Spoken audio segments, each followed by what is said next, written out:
चाहे मर जाना, लेकिन सुहागिन महिलाएं इस दिन बाल कभी ना धोएं, नहीं तो आप बहुत पछताएंगी। साथ ही हम जानेंगे सुहागिन महिलाएं बिना बाल धोए भी कैसे व्रत कर सकती हैं या किसी भी पूजा या शुभ कार्य में शामिल हो सकती हैं। इसी के साथ हम जानेंगे महिलाओं की कुछ ऐसी गलतियों के बारे में जिससे घर में आती है बर्बादी। तो पूरी जानकारी के लिए वीडियो को अंत तक जरूर देखिएगा। आप तो जानते ही होंगे कि सुहागिन महिलाओं द्वारा विशेष दिन के अलावा धर्मशास्त्रों में उनके बाल धोने को निषेध माना गया है।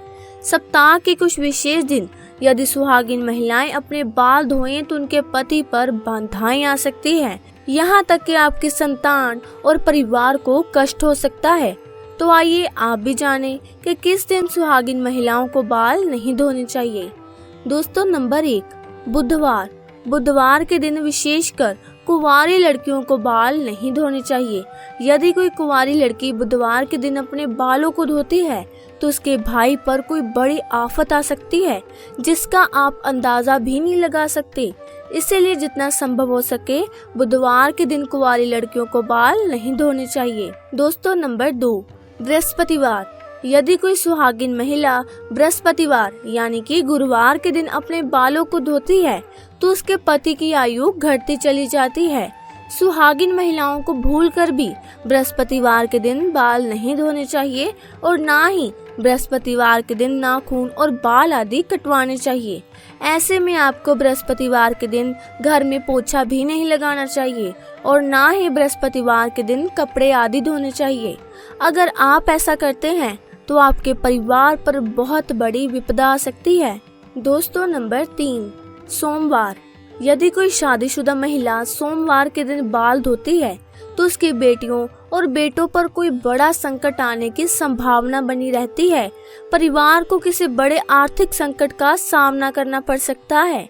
ऐसे में शादीशुदा महिलाओं को सोमवार के दिन बाल कभी नहीं धोने चाहिए। परिवार को संकटों से बचाने के लिए महिलाओं को इन नियमों का पालन अवश्य करना चाहिए। आइए अब जानते हैं कि किस दिन महिलाओं को बाल जरूर धोने चाहिए। दोस्तों, वो दिन है शुक्रवार। शुक्रवार के दिन महिलाओं को बाल जरूर धोने चाहिए। इससे घर में बरकत आती है और आपके घर में सुख समृद्धि बनी रहती है। जो सुहागिन महिलाएं शुक्रवार के दिन अपने बालों को धोती है तो उनके पति जल्द ही धनवान बनते हैं। दोस्तों, अगर किसी कारणवश आप बाल ना धो सकें और ऐसे में आपको किसी भी शुभ कार्य या किसी पूजा पाठ में शामिल होना हो तो बिना बाल धोए भी आप कैसे शुभ कार्य में शामिल हो सकती हैं। बस इसके लिए सुहागिन महिलाओं को चाहिए कि वो अपनी मांग में सिंदूर लगाएं और ऐसे आप किसी भी पूजा में या धार्मिक पवित्र कार्य में बिना बाल धोए भी शामिल हो सकती हैं। हालांकि पुरुषों के लिए धार्मिक कार्य में शामिल होने से पहले बाल धोना अवश्य है।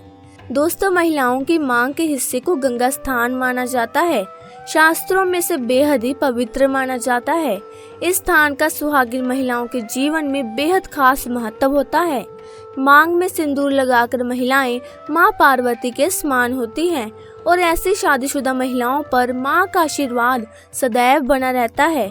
लेकिन दोस्तों, मांग में सिंदूर लगाते समय महिलाएं कुछ ऐसी गलतियां कर बैठती हैं जिसकी वजह से उन्हें इसका फल नहीं मिलता बल्कि घर में बर्बादी आने लगती है। ऐसे में पति पत्नी के बीच कलेश बढ़ने लगता है।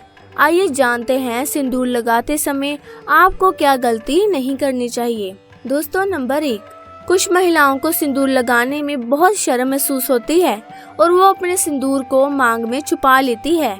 लेकिन जो महिलाएं अपने सिंदूर को मांग में छुपा लेती है या थोड़ा सा सिंदूर लगाती है उनके पति को समाज में मान सम्मान नहीं मिलता। जो महिलाएं सिंदूर को ज्यादा लंबा लगाती हैं उनके पति को समाज में मान सम्मान खूब मिलता है। हर तरफ से उनके पति की इज्जत होती है और उनके पति अपने लक्ष्यों को प्राप्त करने में सफल रहते हैं जो वो प्राप्त करना चाहते हैं। इसके अलावा महिलाओं को सिंदूर लगाते समय पहले अपने सिंदूरदानी को माथे से लगाना चाहिए और उसके बाद ही सिंदूर लगाना चाहिए। दोस्तों, नंबर 3, सुहागिन महिलाओं को हमेशा नाक के सिद्ध में ही सिंदूर लगाना चाहिए। कुछ महिलाएं टेढ़ी मांग निकालकर सिंदूर लगाती हैं, जो बिल्कुल ही गलत है। ऐसी महिलाओं के पति हमेशा परेशान रहते हैं और कभी भी अपने लक्ष्यों को प्राप्त नहीं कर पाते। दोस्तों, नंबर 4, महिलाएं इस बात का बेहद ख्याल रखें कि बिना स्नान करे सिंदूर कभी न लगाएं और ना ही किसी महिला से सिंदूर लगवाएं। जब भी आप सिंदूर लगाएं तो माता पार्वती का ध्यान करते हुए सिंदूर लगाएं, क्योंकि माता पार्वती ही अखंड सौभाग्यवती का वरदान देती है। नवविवाहित कन्याएं इस बात का विशेष ख्याल रखें कि जो सिंदूर उन्हें शादी के समय मिला है उसी सिंदूर को कुछ दिनों तक लगाएं और उस सिंदूर को संभाल कर रखें। दोस्तों, नंबर 5, कई महिलाएं ब्यूटी पार्लर जाती है और वहां जो भी महिला या मेकअप करने वाले होते हैं वे खुद ही सिंदूर महिला के सर पर लगा देते हैं, परंतु यह शुभ नहीं माना गया। अगर कुंवारी स्त्री को सपने में खुद को सिंदूर लगाता दिखाई दे तो इसका मतलब है उसकी शादी उसके मन चाहे पसंद के वर के साथ होने वाली है। तो ये गलतियां घर की महिलाओं को नहीं करनी चाहिए। इसी तरह कुछ और बातें हैं जिनका एक सुहागिन महिलाओं को हमेशा ध्यान रखना चाहिए। दोस्तों, अगर घर में आपके पति से आपकी नहीं बन रही या घर में लड़ाई कलेश इत्यादि का माहौल रहता है तो इस दोष को दूर करने के लिए आप सरसों के तेल में थोड़ा सा सिंदूर मिलाकर अपने घर के मुख्य दरवाजे पर स्वास्तिक या ओम का प्रतीक बनाएं। दोस्तों, एक महिला ही घर को संवारती है और उसकी उन्नति के लिए मार्ग प्रशस्त करती है, लेकिन कुछ काम ऐसे हैं जो महिलाओं को करने से उनके घर से माँ लक्ष्मी चली जाती है। क्या आपको पता है कि वास्तु के अनुसार महिलाओं को कई काम बिल्कुल नहीं करने चाहिए। अगर महिलाएं इन कामों को करती है तो इससे घर में दरिद्रता आती है और घर में सदा धन भाव बना रहता है। आइए जानते हैं वास्तु के अनुसार महिलाओं को कौन से काम नहीं करने चाहिए। अगर महिला घर में खुद झाड़ू पोछा लगा रही है तो ये काम हमेशा सूर्योदय से पहले करना चाहिए। सूर्योदय के बाद घर की सफाई करने से घर में दरिद्रता आती है। दोस्तों, नंबर 2, कंघी करना। सूर्योदय के बाद बालों में कंघी करने से वास्तु दोष उत्पन्न होता है। शाम में बालों में कंघी करने से बचें, इससे लक्ष्मी माँ रुष्ट हो सकती हैं। दोस्तों, नंबर 3, खाना पकाना। महिलाओं को किचन में स्नान करने के बाद ही प्रवेश करना चाहिए। स्नान करने के पहले रसोई घर में प्रवेश नहीं करना चाहिए। दोस्तों, नंबर 4, नहाना। घर की सफाई के बाद महिलाओं को तुरंत स्नान करना चाहिए। देर से स्नान करने से घर में दरिद्रता आती है। महिलाओं को स्नान के बाद भगवान की प्रार्थना करनी चाहिए और प्रसाद चढ़ाना चाहिए। लक्ष्मी माँ को प्रसाद चढ़ाने से पहले अगर आप कुछ खाती हैं तो लक्ष्मी जी से रुष्ट हो सकती हैं। तो दोस्तों, आज की वीडियो में बस इतना ही।